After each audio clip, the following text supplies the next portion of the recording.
if they do the total fight.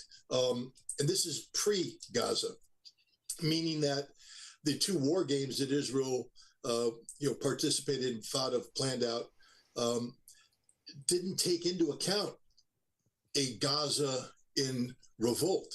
They thought that the worst they'd get out of Gaza is an intifada.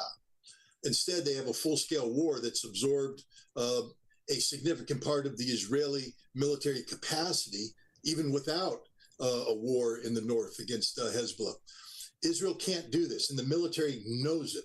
But this isn't, again, we have to go back to the old adage, that goes back to Sun Tzu and Clausewitz. War is an extension of politics by other means. This is about the political survival of Benjamin Netanyahu, straight up.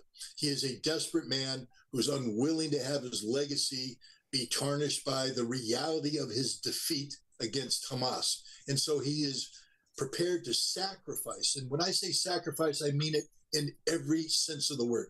Sacrifice Israel on the altar of his ego.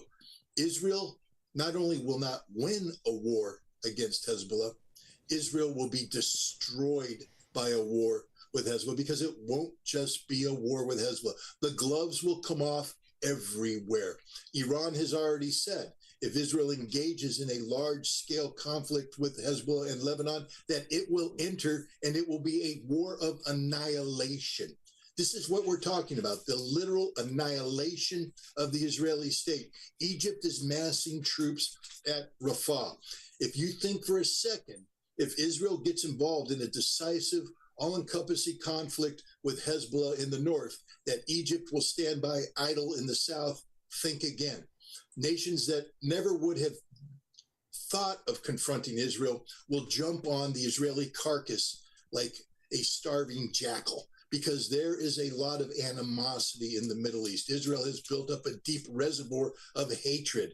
And as Israel goes down, and it will go down, it is going down, Israel will not survive what it has started. But Israel has a choice now to allow for the peaceful collapse of Zionism, because Zionism's day is over. It is finished. It is done. It is disgraced as an ideology. The world will not tolerate it. We are on the path toward a Palestine. It may take some time, but that's the direction we're heading. Or Israel can accelerate not only the timing of its defeat, but the scope and scale of the violence that will be attached to this defeat. If Israel goes to war against Hezbollah, Israel will be destroyed from the top to the bottom, from the river to the sea. That is a guarantee, and the Israeli Defense Force knows it.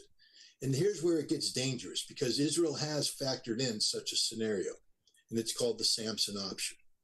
And that's the use of Israeli nuclear force. So for all the people out there cheering, saying, yeah, I can't wait till Hezbollah and Iran take it to Israel, understand, these sick genocidal maniacs are prepared.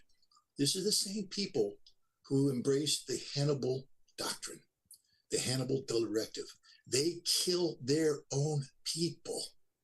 They kill their own people, and they will take everybody down with them if it gets to that. So this is a very frightening moment right now in the world history. This isn't a continuation of, low-scale warfare. I mean, because let's be honest, what happened in termination, the scope and scale of the violence will be unimaginable on both sides. Lebanon will be devastated by this conflict, absolutely destroyed, because Israel will go down kicking and screaming. And at the last moment, when it becomes clear that the Zionist enterprise is about to collapse beneath the weight of the military might arrayed against it, they will lash out using their nuclear weapons. And then we have no idea where that takes us. As you describe that